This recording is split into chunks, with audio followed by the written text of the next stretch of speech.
Since childhood, he had always liked playing games. He spent a lot of time in the hospital, which gave him plenty of free time to dedicate to gaming. As the years went by, games became an essential part of his life. However, people often say that when you do something for too long, it can lose its charm, and that's exactly what happened. At some point, gaming no longer felt as fun as it once had. It didn't matter what genre, RPG, FPS, AOS, everything started to feel the same. Year after year, new releases were disappointing. The stories and worlds felt stereotypical and shallow. Gameplay systems seemed empty and lacking in challenge. It was during this phase that he discovered a different title, Dungeon and Stone, a game with simple 2D graphics, pixel art style, something hard to find back then. Even though it was only in English, it was free. That was enough for him to give it a chance. There weren't many classes available, but he chose Barbarian without thinking much of it. After all, he didn't expect to play for long. It had also been a while since he had tried a vertical scrolling game, and to his surprise, the illustrations were actually pretty well done. Without realizing it, he spent the entire day playing. He became obsessed with Dungeon and Stone. The game was truly fun. It had unique characters, or completely useless ones, but at least the allied NPCs mattered, and when the player died, they had to start all over again. At first, that just felt like a challenge, but later, after dying so many times, he would scream in frustration, which often made the nurses scold him. Still, he stayed focused. Determined to clear the game, he pushed forward. It was almost as if the title had been a failure in the market. There were no tutorials, not in Korean nor in English, but he kept at it. It didn't matter how much time it would take. He kept playing, first in the hospital, then later when he got a job as a civil servant. Eventually, he went back to university, graduated, went through job interviews, and joined a company. And through all of this, on the way to and from work, he continued playing Dungeon and Stone. He died thousands of times in the game, and yet he never gave up. Years went by, until finally he reached the final boss room. At that moment, he proudly declared that no one had ever gotten this far. It had taken 9 years of effort, 9 years of dedication just to reach that point. Before entering the boss room, the game displayed a warning. Perhaps he would never be able to return. The warning seemed serious, but he pressed on. He assumed that since this was the last boss, the challenge would be the hardest of all. When he stepped inside, he wondered how many attack patterns the enemy would have. But to his surprise, the system showed an unexpected message. He had reached the abyss, and the tutorial was complete. Confused, he wondered how this could be the tutorial. And the strangest part, the message was in Korean. Until then, he had believed the game only existed in English. Then another message appeared. The system announced that user verification had been completed. Immediately after, a bright light engulfed him and an intense pain shot through his entire body. He lost consciousness. When he woke up, he was in a completely different place. Around him were lit torches and several muscular warriors. A bearded man was giving a speech, telling everyone to take up their weapons. Still disoriented, he couldn't understand what was happening. He tried to stay calm and think. If this was the start of an extremely difficult game, the best decision would be to observe and gather information. He looked at himself and realized his body was different. He had rough hands, well-defined muscles, and several tattoos. Shocked, he wondered if he was really inside the game. The scene continued. One warrior was called, stepped forward, and chose a double-bladed axe as his weapon. Other warriors were also summoned and picked theirs. The scene felt familiar. Young barbarians choosing their weapons, being officially recognized, and receiving blessings in the name of Rafdonia. At that moment, he was certain. He was inside Dungeon and Stone. Everything had started exactly like this when he had chosen the barbarian class years before. Still unsure of how this was possible, he noticed he wasn't alone.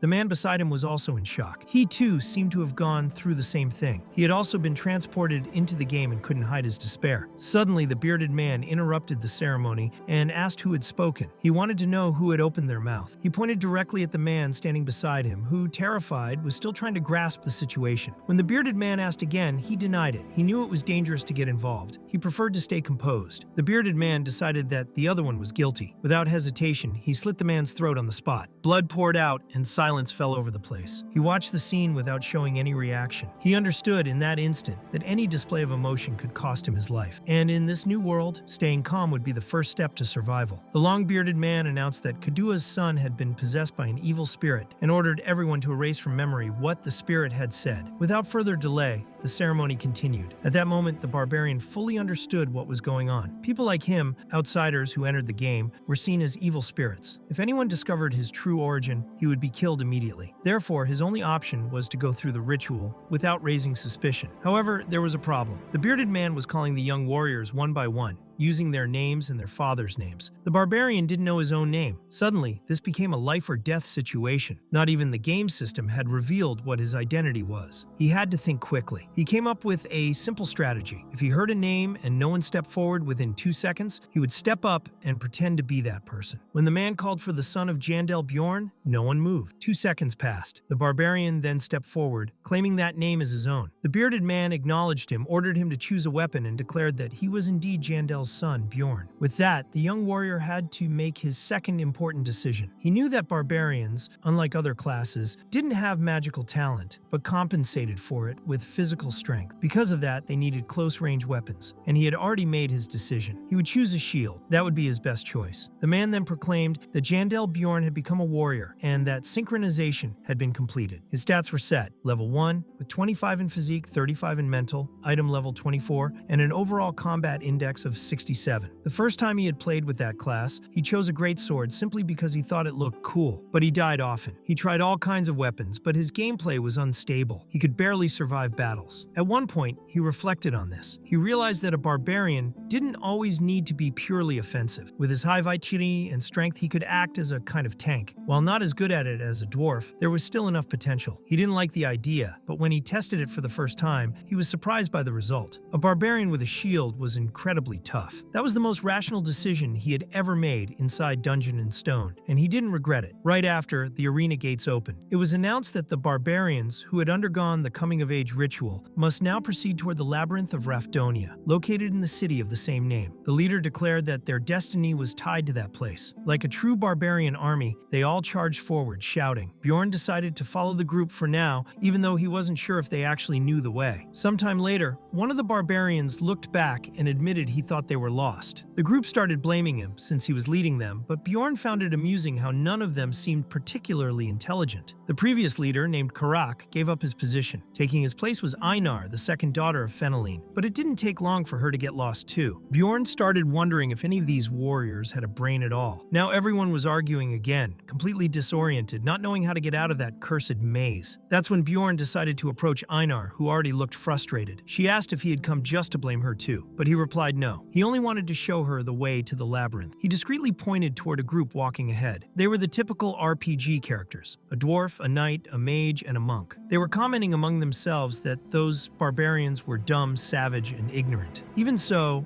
Einar liked the suggestion and announced to everyone that she had found the path to the labyrinth. Bjorn inwardly still thought they were all completely clueless. Later, everyone gathered before the huge portal that led into the labyrinth. It was the entry point to the main challenge. Bjorn wondered if it was really worth stepping in. He thought that, at that moment, he could just abandon the group and no one would notice. After all, he had spent his whole life in hospitals. He didn't know how to fight or dodge. How could he possibly face monsters inside a labyrinth? Then another concern crossed his mind. Was there another way to pay Rafdonia's taxes without having to risk his life inside that labyrinth? This was one of the cruelest and most merciless systems in Dungeon and Stone. It was called the levy. Every citizen, starting at 20 years of age, was obligated to pay, and those who couldn't were executed without mercy. The most common ways to earn money were dangerous. One had to enter the labyrinth to hunt monsters or try to find some kind of work in the villages. The problem was, he was a barbarian, and barbarians were not welcome among the villagers. No one hired savages like them. That meant the only viable option was to face monsters and sell the spoils in order to survive. The labyrinth, however, only opened once a month. If he didn't enter now, he would have to survive 30 days without any source of income. And considering his race, it was unlikely he could get any kind of job. Even if he managed to endure that time in the village, his condition would be miserable. Despite understanding all of this, he was still too afraid to approach the portal. His body wouldn't move. Then Einar appeared at his side, pointing out that everyone else had already gone in. Only the two of them were left. They needed to hurry. There were just 5 minutes before the portal would close. Bjorn replied that she could go ahead, and he would follow shortly after. They walked together. Einar sincerely thanked him for the help he had given earlier. Curious, she asked how he had become so wise. She had never met a barbarian so intelligent. Bjorn only thought that she would have to be born again to understand that. In the end, he suggested that she simply start thinking before acting. A simple but effective piece of advice. Einar thanked him again and promised she would repay him if she managed to return alive alive from the labyrinth. Bjorn reflected. In the game, barbarians were portrayed as beings who knew no fear. And here, in the reality of that world, it seemed to be the same. Still, he wondered if Einar was also afraid of dying. She answered naturally that, yes, she was. She said it was normal. After all, they were still living beings. She was afraid, but she was born a warrior. If she stayed still, she would die all the same. Bjorn understood that barbarians had no choice. They either fought or died, kill or be killed. And he was a barbarian too. So he ran with all his strength toward the portal, determined to survive in that hellish place. When he crossed through, the system informed him that he had entered the Crystal Cave, level 1. He thought that when it came to Dungeon and Stone, he was an expert. With his robust body and the knowledge he had gathered from the game, maybe he could survive, but he quickly realized he couldn't see anything. He was completely lost. He didn't know where he was nor where the others were. According to the game mechanics, this level should have crystals on the walls, making torches unnecessary. This could only mean one thing. He had spawned in the dark region, located in the farthest corner of the labyrinth. The dark region was extremely rare and completely unlit. In theory, no one started there, but now everything was different. This wasn't a game anymore. It was like real life, so perhaps the starting point had been assigned randomly. He tried to open the system menu, equipment, status, inventory, but nothing worked. No window appeared. He was on his own. Unable to see, he moved slowly, trying to find some light. He advanced cautiously, but still stepped into a goblin trap. The pain was intense, almost unbearable, but he couldn't scream. On level 1, goblins were the only monsters that used traps. They would hide nearby, waiting for someone to fall into one so they could ambush. Maybe he was lucky that they hadn't found him yet, or maybe the goblin was far away. Either way, he knew he had to remain completely silent. If he screamed in pain, all the nearby goblins would gather to kill him and eat his flesh. The trap's paralytic poison was already taking effect. He carefully removed the trap from his foot and also took off his barbarian shoe. He noticed his right foot was already starting to go numb. Even without seeing anyone, he spoke in a low voice, telling the goblin that he knew it was hiding there and ordered it to come out. Maybe he was just hallucinating. Maybe there really wasn't a goblin there at all. But it didn't matter. He needed to survive. Yet in fact, the goblin was there. Not in front, but behind him. Bjorn heard the footsteps. He felt the creature approaching slowly. He asked into the void if the goblin was afraid. He knew the enemy was enjoying watching him wounded. The goblin was clever. It wanted to savor the slow death of its prey. Bjorn then devised a plan. He threw himself to the ground and pretended to have fainted from the poison. But before getting closer, the goblin decided to confirm whether he was truly unconscious. It tossed a stone at his head. At that moment, Bjorn thought clearly. That bastard was far too smart. Too smart even for a goblin. In fact, they seemed even more intelligent than the barbarians themselves. When Bjorn hit the ground and appeared unconscious, the goblin approached, convinced he was defenseless. But suddenly, Bjorn's body moved on instinct, as if in an uncontrollable frenzy. He tried to strike, missed the first punch for being too far, but then lunged forward and delivered a barrage of blows so powerful that he broke all of the goblin's bones, mercilessly crushing the green creature. In that moment, he realized just how different his barbarian body was from the sickly one he had in his past life. After defeating the monster, he gained one more experience point. The goblin's body vanished, and in its place appeared a rank 9 magic crystal. This type of crystal had little value and could only be traded for a piece of bread. Bjorn reflected on how much effort he had spent for something so small, but he knew this was a world where monsters truly existed and labyrinths appeared frequently. When monsters died, they left items behind. In the city, different races lived together in familiar settings. He understood this wasn't a game anymore, even though he knew the world of Dungeon and Stone so well. Now it was his new reality, and he had to survive. The system warned him that he was bleeding too much. That was why he had been crawling for so long, even though he was keeping up a decent pace. His only reward for all that effort was avoiding traps, which helped him narrowly escape one. Even so, the bleeding worsened. His skin grew paler, and his eyes sank deeper. He was growing weaker, but he was certain that if he kept going in that direction, he would eventually escape the darkness. During that journey, Bjorn remembered the other man who had also come from the real world. He wondered what had happened to him after his death. Did that man return to the beginning, or did he go back to the real world? At that instant, Bjorn understood why humans create religions. In moments of despair, they offer hope and distraction. With less than 5% of his health left, he finally reached a brighter part of the labyrinth. However, he was so exhausted that he began hallucinating. He saw himself mocking, saying he was just as stupid as the other barbarians, that he would end up as monster food like the rest. He realized he was going mad from blood loss, but he held firm. He would not give up. When his health dropped to 4%, he reached the light and came across a group of adventurers. At 2% health, his mental state get increased by 1 point. The knight in the group remarked that he could tell Bjorn was a novice barbarian, and Bjorn wondered why they weren't helping yet. Even without the strength to speak, he heard the knight asking how a barbarian had managed to get there before them. Then he asked the priestess if she could heal him, but she refused, so the knight asked one of his companions for a potion. That man replied that potions were only for emergencies. The knight insisted, said the man had plenty, and promised he would pay him back once they were out of the labyrinth. Warning that it would hurt a little, the knight poured the potion over Bjorn's wound, making his vitality rise rapidly. The pain, however, was immense, as if his body were melting. He then understood why using potions during battle was forbidden. The pain was simply unbearable. Even so, he managed to recover. The knight asked again how he had arrived there so quickly. He said that if Bjorn knew of a secret passage, he would be willing to pay for the information. Bjorn answered that he didn't know any passage. As soon as he entered the labyrinth, he had spawned in that area. The knight commented that he had read about this kind of phenomenon. Due to dimensional instability, there was a rare chance someone might end up directly in the outskirts of darkness. It was something that happened roughly once every 100 years. As he listened, Bjorn analyzed the group. They seemed to be intermediate or advanced level, since they had a priestess and a mage. And yet, he had just gone through something that this group had never even witnessed. The knight found the story interesting and thanked him, saying Bjorn didn't need to worry about the potion's cost. To Bjorn, time inside the labyrinth was as precious as gold. It was a true miracle that this group had stopped for him. Though glad to have survived, he also felt disgusted for being pitied. Later, one of the adventurers remarked that Bjorn had been very lucky. If he had stepped into a goblin trap, even if he escaped, he would have eventually died anyway. He said Bjorn was fortunate to have met their group. The archer added that he was even luckier to have run into Drouse, and not another companion who refused to give up even a single potion to a dying man. That man retorted, saying there were plenty of bastards like him around, and asked the priestess if she agreed. She remained silent. The archer then questioned whether he really thought everyone shared the same opinion. She told him he was two-faced and should learn from Drouse how to have more empathy for others. The knight felt flattered by the compliment. They had been following the trail of blood Bjorn had left the entire way. The archer remarked that, considering the barbarian's mindset up until then, she didn't think he had been as lucky as Patran claimed. But Drouse already knew most of the labyrinth's map, which allowed the group to move forward easily until they finally reached the end of the area. When they arrived, Drouse said it was good they had hurried. That was the passage to the second floor. However, the archer noticed something strange beside the portal. Bjorn's sandal and a trap he had likely stepped on. The mage, believing she was right, lit the area with magic. That's when they noticed the existence of another completely dark path. Drouse asked how long it would take to go all the way around through that route. The knight replied it would be about 15 kilometers. The mage was astonished and said the barbarian had crawled 15 kilometers in total darkness. He called it a monstrous feat. Patsran said the guy must have been practically insane and claimed he would never do the same. Even so, Bjorn showed the magic crystal he had picked up. Despite all his suffering, he hadn't forgotten to collect his trade item. Patsran was impressed and took back what he had said. He asked the name of that barbarian. He remarked that people like Bjorn, completely insane, don't die easily unless under truly exceptional circumstances. No matter the hardship or the pain, that kind of person never sees death as an escape. After going through that near-death experience, Bjorn began eliminating several goblins. They came in groups, but he cut them down one after another. At first he was tense, but as soon as his vision returned, the goblins stopped being a threat. The traps were scattered randomly across the ground, and the ambushes were predictable. That's why he kept winning, one after the other. His biggest problem now was hunger. He remembered the rations he had received from the deputy chief, but when he checked his bag, he realized that most of them had fallen out while he was crawling along the ground. The sack had ripped open on the way. Hungry, he found half a piece of hard bread covered in dust. Even so, he decided to eat just enough to survive. He was so starving that even that dry, stale piece seemed delicious. But soon he realized he was also thirsty. The new challenge was finding water. In the dungeon and stone system, hunger was only activated inside the labyrinths, which meant he had never needed to carry water before. But now, this was real life. Bjorn reflected that if the game was already difficult, reality was much worse. Since the deputy chief hadn't given him any water source, he deduced there must be some inside the labyrinth. After a while, he finally heard the sound of running water. He went there and found a person. Aside from the blonde's group, this was his first encounter with another adventurer since he entered. But there was no conversation. The man simply turned his back and left. It was as if there was an unwritten rule in that labyrinth. Don't interact with other adventurers unless absolutely absolutely necessary. Later, Bjorn counted his magic stones. He had collected about 44 crystals. Considering that he had almost died at the start, he thought this was an impressive outcome. But another problem arose. Sleep. There were only two ways to sleep inside the labyrinth. The first was to accept the risk and sleep on your own, leaving your life to chance. The second was to form alliances with other adventurers so they could take turns keeping watch. Bjorn tried to find allies. He approached the first group, but they were afraid of him. The second simply disliked him. The third was prejudiced against barbarians. All rejected him. He thought that everyone there was useless, until a man appeared asking if he happened to be looking for allies. He said Bjorn seemed trustworthy, though he didn't look eager to talk. He mentioned that he wanted to spend the night in the labyrinth, and from the looks of it, so did the barbarian. Bjorn agreed. That was what the game called a night companion. The man introduced himself as Hans. When Bjorn said his own name, Hans commented that ideally there should be 3 companions, but looking for another now would be a waste of time. He suggested they spend the night just the 2 of them. Bjorn found his tone strange, but accepted. Hans proposed they play rock, paper, scissors to decide who would sleep first. He won, so he got the first rest. Bjorn thought he had already expected to lose. He had no luck whatsoever. Meanwhile, Hans showed him his watch and explained how it worked. He said he could be woken when the hand reached a certain point. Bjorn found it odd that he was explaining how a watch worked, as if a barbarian couldn't understand. He was sure that was how most people thought of barbarians in Dungeon and Stone, but he planned to use that prejudice to his advantage. Meanwhile, Hans slept soundly, as if he weren't in a labyrinth full of monsters and dangers. Bjorn found the place boring. No goblins, no adventurers, but at the same time, it was convenient. Soon he noticed time had passed and woke Hans up. As soon as Hans woke, he suggested Bjorn also rest and promised to wake him in 2 hours. However, Bjorn thought it too risky to sleep beside someone he had just met. He preferred to pretend he was asleep. Sometime later, Hans was snoring deeply, as if exhausted after a long day. Bjorn, on the other hand, kept his eyes open, feigning slumber, hoping the other wouldn't notice. It was working like a kind of charm. While watching, Hans commented that he was a funny sort. Then Bjorn turned deliberately, pretending to be vulnerable, hoping that if Hans had bad intentions, he would reveal them at that moment. But time passed, and nothing happened. Hans kept his promise, and after 2 hours, didn't attack. It was the second watch, and Bjorn, who hadn't slept a single minute, was extremely tired. Even so, he stayed awake. He couldn't relax, but the exhaustion was too much, and he eventually fell asleep. He woke hours later with Hans saying that, fortunately, nothing had happened while he slept, and that he could rest assured. Bjorn was still drowsy and said that if Hans wanted, he could sleep a little more. That was his mistake. Hans refused, saying it was now his turn to keep watch and that Bjorn looked exhausted, so he should rest. Bjorn thanked him. He thought Hans seemed like a good person. He was the first to speak to him, even in a difficult situation, and didn't blame him for falling asleep. He also refused to be rewarded for it. In the world of Dungeon and Stone, Bjorn had never met anyone so decent. However, when he opened his eyes, he saw Hans raising a hammer, ready to smash his head. He managed to dodge in time. Hans, surprised, tried to come up with some excuse, but Bjorn wondered how stupid he thought barbarians were. Without hesitation, he punched the adventurer in the face, knocking him to the ground. Hans tried to say he could explain, but Bjorn quickly realized that,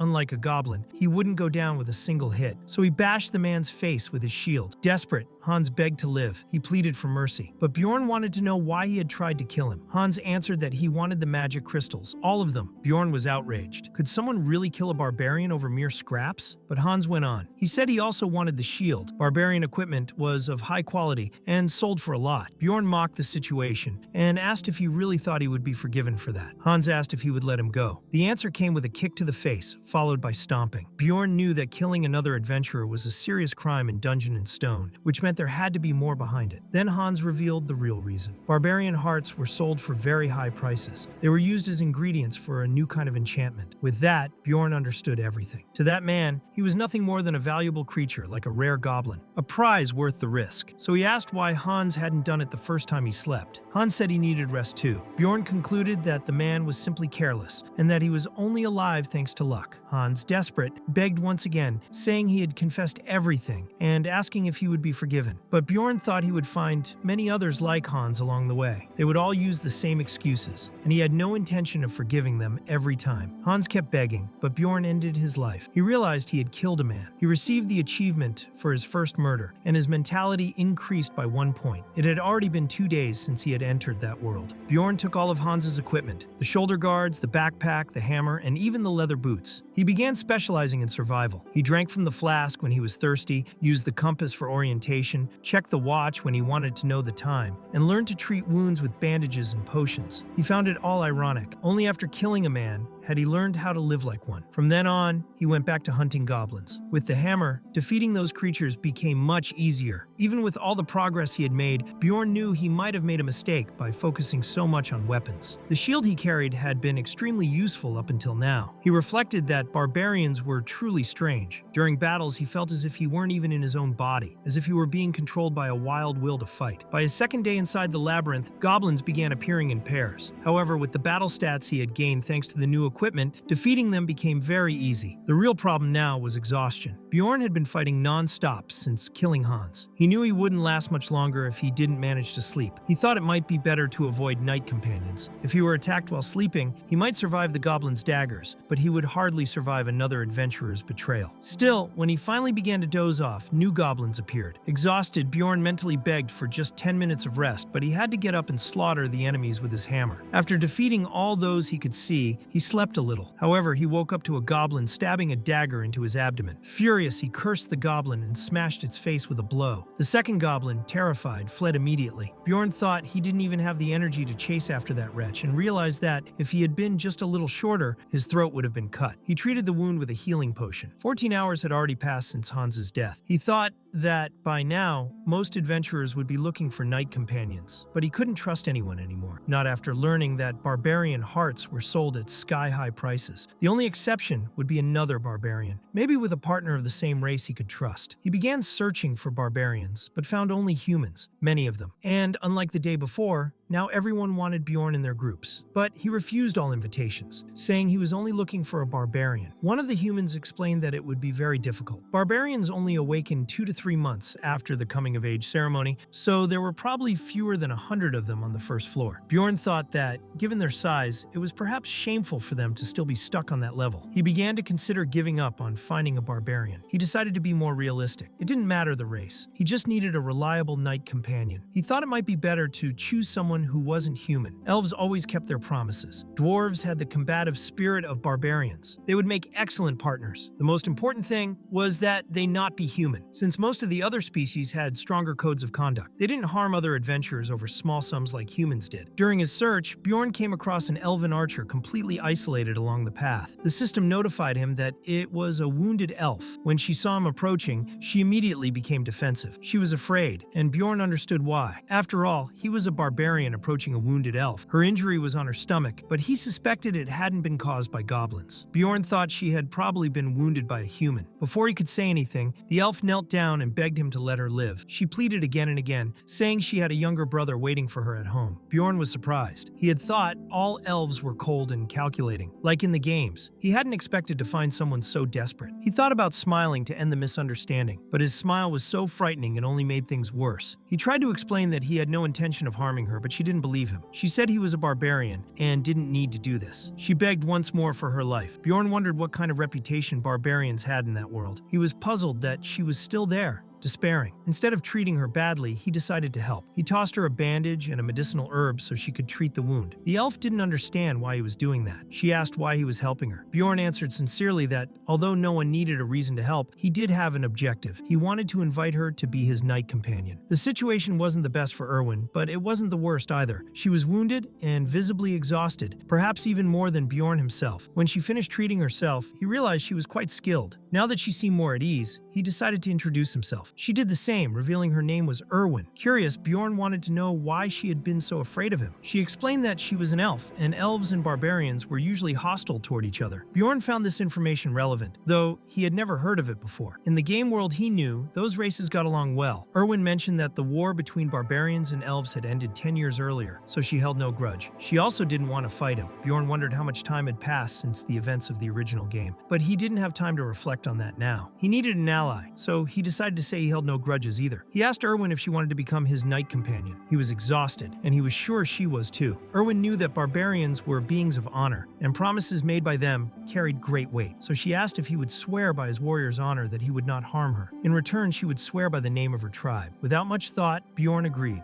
He swore by his honor, while Erwin promised by her tribe's name. He also asked her not to call him Sir, since he was only 20 years old. With that settled, Bjorn prepared to sleep. He thought Erwin would feel safer if he slept first. She answered answered not exactly, but didn't object. He handed her his pocket watch and lay down, falling asleep almost instantly. 2 hours later, he woke to Erwin moving. He didn't even know how long he had slept, since he had just blacked out. Seeing her condition, he lent her his sleeping bag so she could rest too. Erwin was deeply grateful and lay down, falling asleep the moment her head touched the ground. To Bjorn, that made it clear she was exhausted as well. Her day had probably been even harder than his. It was already the third day inside the labyrinth, and Bjorn began to wonder what was happening in the real world. Had he been declared missing? Who might be worried about his disappearance? He decided to stop thinking about it for now. After several shifts of watch, it was time to move on. About 10 minutes before waking Erwin, Bjorn wondered if he should ask her to take the next watch again. Since she was an elf, she would probably be reliable in battle. However, if they became allies, they would have to split the loot. Even though he could take down 3 or 4 goblins at once, he reflected on the dilemma: secure sleep or collect more magic crystals. At that moment, a group of humans passed by. A thin man asked if that wasn't the elf, and the blonde at his side replied yes, pointing out her bow. They asked what the relationship between Bjorn and Erwin was, and he said they were knight companions. The blonde found it fascinating that a barbarian and an elf were together, and asked how much time was left. Bjorn curtly replied that he had no obligation to answer. The blonde accepted the answer and left with the group, but Bjorn had a bad feeling. It was clear the humans were after Erwin. He decided to wake her, but she asked for 5 more minutes of sleep. That surprised him. How could someone being hunted sleep so peacefully? Then he realized she was only pretending to sleep, and doing it rather obviously. Bjorn pulled her up, wanting to know why. Erwin confessed she was afraid he would abandon her if she got up. Bjorn reflected on that. They weren't officially allies. They just shared a place to sleep. It was a temporary arrangement, without lasting commitments. Even so, he wanted to understand what had happened between her and the 2 humans. Erwin said she didn't know who they were, but she recognized the symbol on their clothes. It was the same as the clan that had tried to hurt her. They belonged to the Crystal Union, and that worried Bjorn. An entire group after her meant trouble. He thought it best to cut ties and move on alone, but deep down he felt pity for her. He decided they could talk along the way. Erwin asked if he would help her. Bjorn replied that he would listen to her story before making a decision. Since time was short, she explained as they walked. Erwin said she had met those men on the first day inside the labyrinth. At first, they were knight companions, but one of them tried to do terrible things to her. Later, she found out he was the manager of a clan that did business on the first floor. She managed to escape but was injured during the chase. Since then, they had been after her. She explained that they probably used communication stones, mystical devices that allowed synchronized conversations within a radius of up to 300 meters. Bjorn thought that sounded like radio communicators. He realized that, with so many enemies and resources, Erwin was in real danger if she stayed alone. He asked himself if she had done something serious to be so relentlessly hunted. Bjorn asked if they were trying to silence her so she wouldn't reveal anything. She answered that it wasn't just that. While fleeing, she had thrown her knife and ended up hitting one of her pursuers in an extremely delicate spot. Bjorn didn't understand right away and wanted to confirm if she meant that spot. Erwin said yes. She'd even heard the other hear the shouting that he never fully recovered from the wound. Bjorn thought that was more than enough reason for them to be after her. Erwin apologized, but soon after she noticed they were being followed. The enemy presence was about 150 meters away, a considerable distance for him not to sense, but perhaps normal for someone with elven senses. Bjorn told her to quicken the pace. Erwin's wound reopened, but she didn't complain once. She was tough. Even so, she warned that despite their faster pace, the distance remained the same. The pursuer was keeping up. That confirmed Bjorn's suspicion. The enemy was relaying their location to the rest of the group. The tracker had to be eliminated. If he were in their place, he would do the same. But killing someone from that group would mean crossing a line from which they couldn't return. He would have to be careful. He wondered why he was taking this risk. What was the benefit of all this? To decide better, he asked what Erwin was good at. She, a little embarrassed, said she knew how to wash clothes and clean houses. He corrected the focus of the conversation, making it clear he meant combat skills. Erwin replied that she was good with the bow and mastered spiritual fire magic. Bjorn thought fire was one of the rarest elements and asked if she had ever killed anyone before. She answered no, but said she could. Bjorn then proposed an official partnership. Until they left the labyrinth, she would get 10% of the loot, and he would get 90%. No room for negotiation. Erwin accepted immediately and informed him that the pursuer was already only 100 meters away. Realizing that he was approaching quickly, Bjorn veered into a dark section of the cave, planning for them to return that way later. Erwin lit the path with her fire spirit, and as soon as they found a good hiding spot, she dispelled the summon so they would remain completely in the shadows. The pursuer appeared at the end of the cave corridor. Even without being able to see anything, he followed their trail and came very close. This indicated that he was well trained and had excellent tracking skills. Whispering, Bjorn told Erwin to shoot. Her arrow struck the pursuer squarely in the head, killing him instantly. Bjorn praised her action. If she had hesitated, they would have been in danger at that moment. Afterwards, he took the communication device from the corpse. On the other end of the line, someone was saying they had lost contact with Serdum, the man who had been pursuing the elf and the barbarian, and ordered everyone to regroup in the goblin district. Later, Bjorn searched Serdum's belongings, but found nothing extraordinary. Just a pouch with magic crystals, 2 daggers, and a potion. He gave Serdum's clothes to Erwin so she would be warmer and better protected, commenting that it was far superior to the fragile garments she had worn before. He also noticed a change in her aura. She seemed more confident now. He asked how to use the communication stone. Erwin explained that he only had to press a button on the side. When he did, he heard another transmission. The message said that Serdum had been defeated, that the elf was in the goblin district accompanied by a barbarian carrying a hammer and a sword, and that the bounty on their heads was 10,000 gold coins. The news left Erwin in panic, but Bjorn reassured her. She summoned the fire spirit again, and the two followed the cave's edges, determined to head straight for the second floor. Erwin still questioned if it was really a good idea, reminding him that the second floor was completely different from the first. Bjorn replied that he was aware, but said they would be fine as long as they stayed near the entrance. Their combination was solid. A melee warrior and an archer always made an efficient team. Besides, the second floor promised greater profits. Even so, Erwin thought it might still be too soon. Suddenly, another message echoed from the communication stone. It said that whoever found the elf could enjoy her instead of claiming the gold reward. This terrified Erwin completely. Bjorn firm guaranteed she didn't need to worry. He said he wouldn't let that happen. She admitted she was afraid, but that she would go to the second floor with him. Bjorn felt relieved that he didn't have to convince her. He had always liked helping the needy, when it also brought benefits for himself. And in this case, he would also have the pleasure of ruining those bastards' plans. It was the best of both worlds. Later, still walking through the darkness, Erwin asked if he knew how to reach the second floor. Bjorn admitted he didn't know the exact path, but said that if they kept heading north, they would eventually find it. The dungeon was built in such a way that if you followed the darkness long enough, you would eventually encounter a portal leading to the upper floors. That was when Erwin spotted a goblin trap ahead. Bjorn thought that maybe they didn't appear as often during the day. Bad luck always seemed to follow him, but Erwin assured him she would handle it. However, Bjorn suggested she avoid using the spirit, and Erwin quickly acknowledged he was right, saying she already knew that. As she approached one trap, 2 goblins tried to ambush her, but she dodged with agility. She struck the first enemy with precision and then finished the second with a clean arrow to the skull. Bjorn recognized her skill and thought that, without a doubt, she was a talented elf with the bow. Erwin handed over the crystals she had obtained and proposed that Bjorn keep 9 while she kept only 1. There was a reason for this. Her younger brother was always asking for something, and if they kept going at this pace, she would finally be able to buy it for him. Bjorn encouraged her to keep working hard. Meanwhile, the communication stone announced that the bounty for capturing Erwin had risen to 20,000 gold coins, dead or alive. Even so, Bjorn assured her she didn't need to worry. They were hidden in the darkness, and the group pursuing them didn't seem well coordinated. In fact, many of them weren't even interested in the bounty. Still,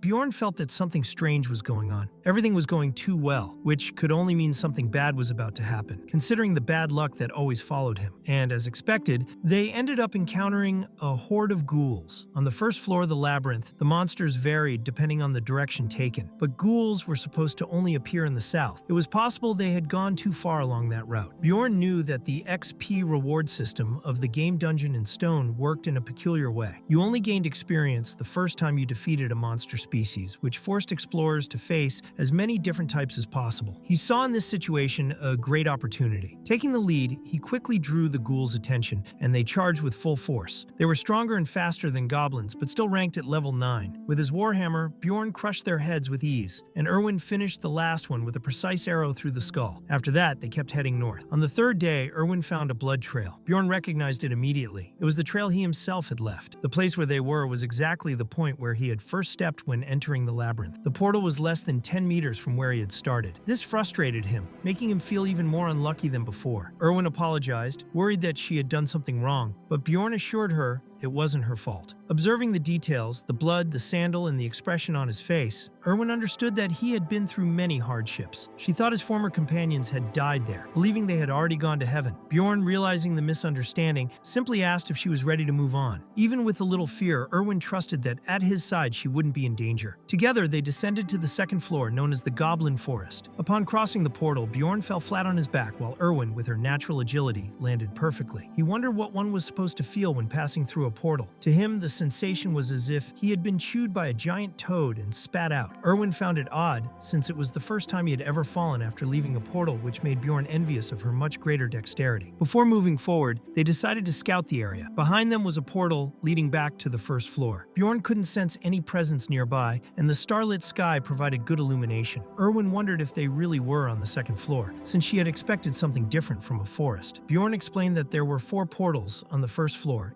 each leading to a distinct region. The north led to the Goblin Forest, the east to the Beast Den, the west to the Land of the Dead, and the south to the Dark Rocky Mountain. Regardless of the choice, all paths eventually led to the third floor. Erwin remarked that, once the time was up, everyone would automatically be sent back to the city. The first floor allowed a stay of up to 168 hours, while the second had a limit of 240 hours. When that time ran out, the labyrinth expelled all explorers. Bjorn reflected that the Crystal Union probably wouldn't explore the area alongside them, since its members could barely work as a team. They would remain on the second floor until the final hours, return to the first floor, and then be sent back to the city. Even so, they couldn't afford to waste time. They began to explore the forest. For Erwin, it felt nostalgic. Although she knew they were surrounded by monsters, the place reminded her of the fairy sanctuary. Soon, she identified a trap on the path. Bjorn hadn't noticed anything until she revealed it by tossing a stone. He was impressed, wondering if it was some sort of elven detection, but preferred not to praise her directly. He only commented that she was good at throwing pebbles and that, as an explorer, finding traps was only natural. He also told her she shouldn't get too excited over it, since she was already a complete professional. Erwin accepted the remark, but Bjorn thought she was easy to manipulate. However, Erwin grew uneasy. She said something felt wrong. Even though traps were present, she couldn't sense any goblins nearby. Bjorn concluded that, unlike the first floor, traps here didn't necessarily mean goblins were around. It was simply a feature of the map. Besides the traps, the Goblin Forest had another peculiarity. Goblins appeared in groups of 12, and sometimes a few mutated into warriors or archers. Even so, since their plan was to stay near the portal, it shouldn't be a major problem. Bjorn suggested they clear all the traps in the area to safely expand their territory and explore gradually. At that moment,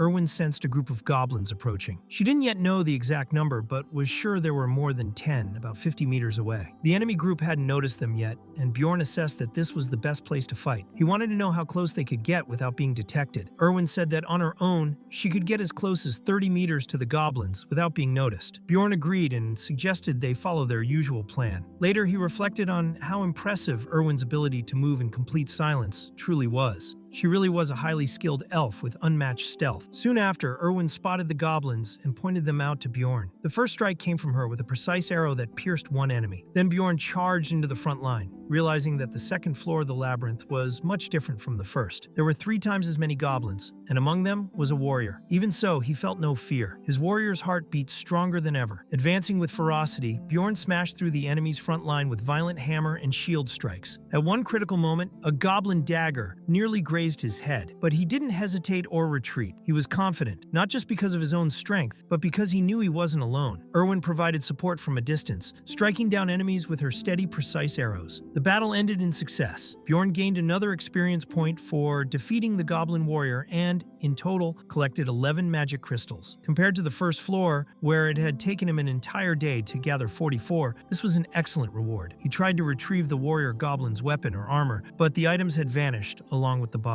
Even so, he handed Erwin the crystals she had earned. He was excited to see how much he could accumulate by the end of the exploration. As they advanced steadily, they decided to expand their patrol radius to 3 kilometers. Goblin groups began appearing every 5 minutes. This time, among the enemies, there was an archer. On top of that, the goblins were using stealth magic, vanishing completely at certain moments. Despite the difficulty, Bjorn did not falter. While holding the front line against the enemies, the goblin archer nearly hit him with an arrow, but he already knew this kind of creature well. He dodged, rushed forward, and smashed the goblin's head with his hammer. He gained another experience point for defeating a new species. During a break, Erwin commented that they were finally resting. She no longer knew how long they had been moving. Bjorn calculated that they had walked for about 15 hours and suggested she sleep first if she wanted. He prepared a makeshift spot with a blanket and pillow for her. Watching her sleep, he noticed that, for the first time, she made noise while resting. He thought maybe it was because she felt safer by his side. During those 15 hours of hunting, they had achieved far more than Bjorn had imagined. However, as they expanded the exploration area, they began to encounter other explorers. Most came in groups of 3 or more, and sometimes there were even species from other worlds. They never interacted with these groups, only observed them pass by. But the aura they exuded was intimidating. They were more frightening than the goblins themselves. Bjorn began to worry about something different: Erwin's beauty. He muttered under his breath that this could become a problem. Coincidentally, she woke up at that moment and, half asleep, asked if she really was that beautiful. He avoided the subject, telling her to go back to sleep. The following days passed with more exploration. On the 4th, 5th, and 6th day, they pressed on tirelessly until the 7th finally came. Both were utterly exhausted. Bjorn remarked that it was finally time to leave the labyrinth. Only 2 hours and 47 minutes remained before the first floor's closing. Erwin was so worn out that she said she would sleep for days once they returned. Bjorn agreed, but knew they still had one last mission before departing. On the way back, Erwin warned of new traps. Bjorn deduced that goblin groups had respawned. Erwin confirmed that there was a group 70 meters away, consisting of 8 normal goblins, 2 archers, and 2 warriors. Bjorn decided they would fight once more. With so much accumulated experience, the goblins stood no chance. Bjorn charged forward like a true war machine, crushing everything in his path. Erwin took care of the more distant enemies, firing her arrows with surgical precision. Their coordination was flawless. Bjorn had become a master of close combat, and Erwin was also evolving quickly. When she mentioned there were 2 archers, Bjorn didn't even see the arrows coming. That alone showed how effective she had become. He acknowledged that she had done an excellent job. He felt proud to see how much she had grown in just a few days. But then Erwin noticed something strange. One of the goblins seemed to be carrying an essence, the essence of a goblin archer. Bjorn was surprised. Of all places, they had found an essence here. Essences were part of the ability system in the game dungeon and stone. Each offered 1 passive and 1 active skill, with attributes that varied depending on the species defeated. Only 1 essence could be absorbed per level, but obtaining the right one was considered the key to success. Essences were more valuable than any treasure to an explorer. However, there was a limit to how many a person could absorb. Each essence carried unique abilities, which varied widely depending on the creature it came from. The drop rate of an essence was extremely low, almost non-existent, which was why Bjorn never expected to find one there. It felt like too much luck, something that gave him a bad feeling, especially considering the misfortune that always followed him. Erwin asked if consuming the essence would turn her into a goblin. Bjorn explained that it wouldn't. The essence only granted part of the monster's abilities. He recalled the enemy who had pursued them on the first floor and assumed that man had probably absorbed a wolf's essence, since he was able to track them purely by scent. When Bjorn asked if Erwin wanted the essence, she replied that she'd only take it if he didn't want it, but he could tell she was saying it with feigned indifference. She truly wanted it. Still, he wasn't going to keep that essence. He already knew which one he wanted in the future, and it would cost a fortune. It was better to save and choose carefully. The goblin archer's essence wasn't useful for his fighting style, so he told Erwin she could have it. That was when a group of adventurers appeared, clearly intending to steal the essence. Erwin tried to justify that they were just hunting, but Bjorn said there was no need to talk to that kind of people. Without hesitation, he shoved Erwin toward the essence, forcing her to absorb it immediately. The adventurers protested, claiming the essence was theirs. Erwin thanked Bjorn for making her consume it before it was too late. Bjorn knew this type of situation was bound to happen sooner or later. The adventurers had likely rushed there as soon as they sensed the essence's presence, but now they couldn't do anything. It had already been consumed. Bjorn braced himself for battle. If they wanted to fight, he was ready. Later, the two were already running back toward the portal since the time left in the labyrinth was nearly up. Erwin asked if he really thought they had shaken off those men. They had threatened to make the pair pay for what happened before leaving. Bjorn reflected that, even if they weren't being followed directly, they would probably cross paths again. The group was made up of 4 people, the ideal number for a second-floor expedition. They had been lurking near the entrance, which meant they knew the portal's location. Surely they planned to to do the same as Bjorn and Erwin, wait until the last moment, and then return to the first floor. At that instant, Erwin detected a group of goblins approaching 50 meters away. They weren't ahead of them, but behind. Bjorn thought that was odd. They hadn't been detected by goblins in days. It couldn't be a coincidence. Suddenly, an arrow nearly struck Erwin, but Bjorn pulled her aside at the last second. He immediately realized that arrow wasn't from a goblin. It was from an adventurer. Then he understood. The enemy group had lured the goblins toward them on purpose. They were positioned on the opposite side, waiting for the monsters to weaken them. The plan was clear. Exhaust them by using goblins as a distraction. Bjorn knew they had to fight. He told Erwin to use the power of the essence she had absorbed. Every essence came with special abilities, and the goblin archers granted boosted attributes, one passive skill and one active skill. The passive was Poison Arrow. The active allowed her to use Thief's Steps, a type of advanced stealth. Erwin confessed she didn't know how to activate the abilities, but Bjorn noticed she was already using them without realizing it. She had automatically gone into stealth mode, simply from her desire to hide. That confirmed that, at least in this case, wishing for the ability to work was enough to trigger it. Bjorn handed her his backpack. He said he would take care of the goblins alone while she used stealth to sneak toward the enemy group. Erwin warned that it was dangerous for him to go alone, but Bjorn knew they had no choice. Time was running out. He told her to stay hidden until he gave the signal. When he did, she was to eliminate the man operating the ballista. Until then, she was not to act on her own. After running for a few minutes, Bjorn reached the ideal distance. He knew the adventurers wouldn't show themselves while the goblins were still active. He counted 12 enemies, including 2 warriors. However, he hadn't realized there was also an archer among them. When he blocked the first arrow, he left himself open and was stabbed in the back. Even so, he endured and cut down all those in front of him. He had to keep going. He was the support Erwin needed to have her chance, but his wounds were piling up. He had finished off the goblins, but was in dangerous condition. He was hit by 2 arrows at once, one from a goblin and another from the real enemy. He couldn't block both. He chose to block the adventurer's arrow, taking the goblin's poisoned arrow in his elbow. The pain was searing, and his arm stopped responding. Now he could only rely on his right arm. He pulled the arrow out with difficulty and decided that from then on, he would use the shield for both defense and offense. Bjorn knew the real enemies weren't the goblins, but those damned adventurers manipulating them. Even wounded, he began smashing the goblins with his shield, fighting defensively. The last goblins, frightened, fled. With that,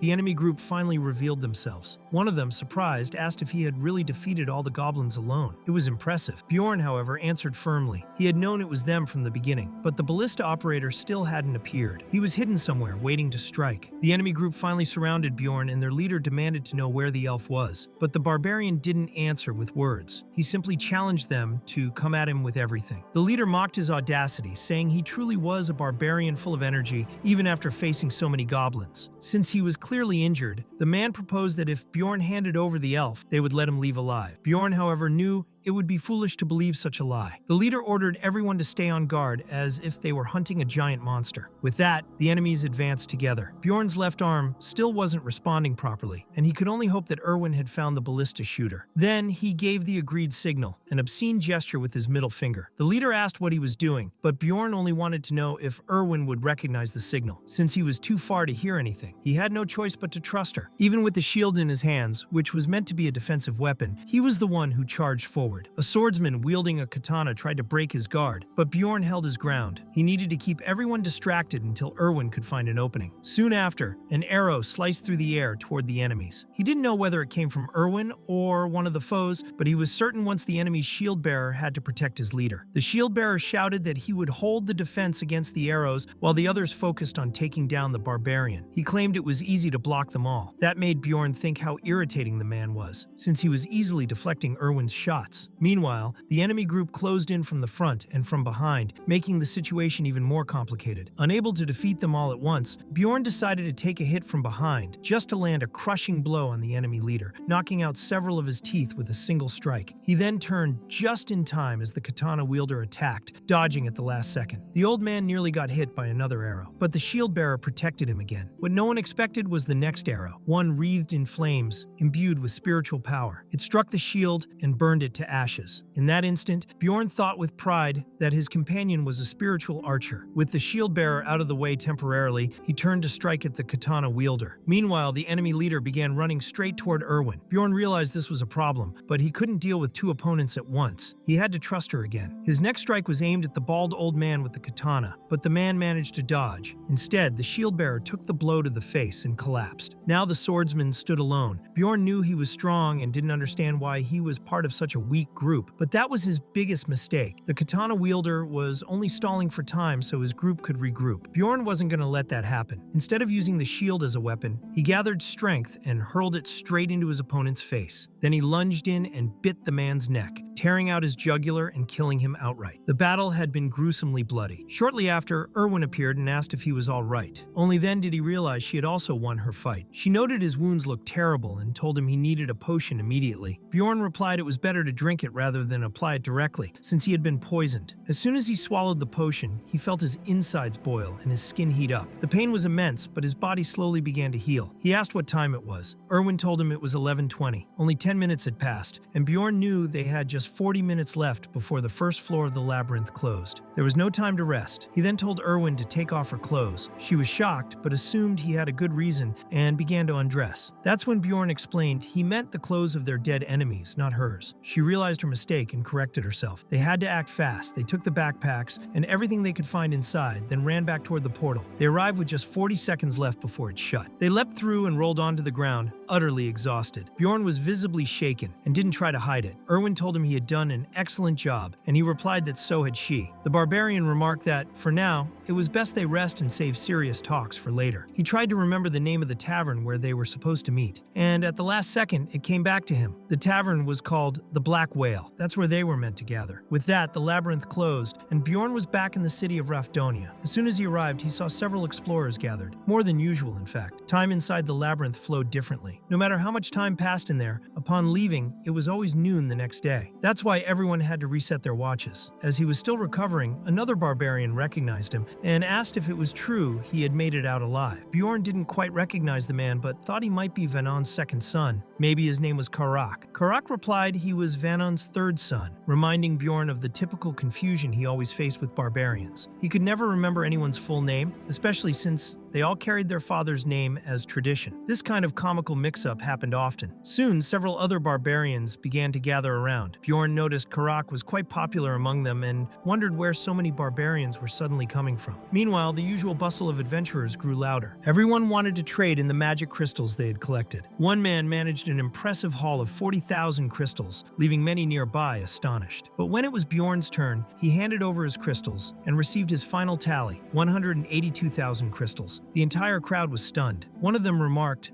that he was truly skilled, calling it the greatest record of all time. On top of the crystals, Bjorn also carried an axe, a rare shoe, and a special pouch. The whole crowd looked at him with envy. It was obvious, and Bjorn understood why. He had been the first barbarian to enter the labyrinth and come out as a true civilized man. He felt he deserved that recognition. Proudly, he declared himself the best warrior, and the others began tossing him into the air in celebration. For the first time, Bjorn thought maybe it wasn't so bad to be part of that chaos. It was fun, but the barbarian celebration was cut short by a collective scolding. As always, they had made too much noise and drawn unwanted attention. Later, Bjorn considered following the other barbarians. He suspected there was something important they did that he didn't know about yet, so he decided to wait until they all left, then follow them. As he observed the scene, he spotted Erwin in the distance, among a group of elves. That bothered him a little. She was among her own kind, people far more civilized than the barbarians around him. He felt a twinge of envy. Even so, Erwin waved at him with a smile, and Bjorn took the chance to whisper that they would meet later that night. One of the nearby elf women asked Erwin if she knew that barbarian, and Erwin quickly replied no. Soon after, Karak asked if Jandel's son knew that elf, and Bjorn gave the same answer. Of course not. Karak then commented that this was exactly what he had suspected. There was no way the best warrior would be mingling with that kind of common folk. Bjorn felt he might go insane living among such reckless barbarians, but finally, they all dispersed. On the way, Bjorn watched families reuniting after their time in the labyrinth. Some embraced wives, husbands, or children. Others stood alone, waiting for someone who would never return. He had played Dungeon and Stone many times, but experiencing it in reality was unsettling. There was a weight to it the game had never conveyed. Later, the barbarians were completely lost in their drunken revelry. Bjorn thought it was madness. Deep down, he believed being among them was somehow part of an adaptation process. But now, he was beginning to doubt it. It just seemed like a waste of time. Finally, he told Karak he needed to leave, and the others, surprised, asked if the hero of the day was already heading off. Still, they accepted his decision and wished him good luck. On the way, Bjorn noticed how incredibly peaceful that place was. There were no monsters, no hostile humans. It was a place with rules, safe, with a relaxed atmosphere. He thought that even if he tripped and fell, someone would probably reach out a hand to help him up. Despite being a world completely different from Earth of the 20th century, there was a tranquility that put him at ease. While bathing, he thought that maybe it wouldn't be so bad to live in that city. But as soon as he lay down to rest, feeling the accumulated exhaustion of his body, he realized the truth. He only wanted to go home. Even if no one was waiting for him, even if the house was empty, he still wanted to return. He woke up at 9:18 p.m. That was the time of his meeting with Erwin. He went into the city looking for the Black Whale Tavern, only to discover that it had disappeared 10 years ago. The former owner had gone bankrupt, and the place had been replaced by a new tavern called Python Puth. Bjorn arrived at the new establishment and realized it had taken the place of the old Black Whale. It looked different from what he remembered in the game. At least he could read the local language, though he knew he would soon have to visit a library to better understand this world. Inside the tavern, the atmosphere was lively. He searched for Erwin and soon found her, happy to see him again. The problem was that another woman was with her, a stern-looking figure who introduced herself as Erwin's older sister. Her name was Tercia. Bjorn remembered that Erwin's full name was Erwin Fornaci de Tercia. That made it clear that Tercia deliberately avoided saying the full name. There was probably something more to their family relationship that he didn't yet understand. Bjorn wanted to know why Tercia was there, but she shot the question back at him, firmly asking why he had called a defenseless girl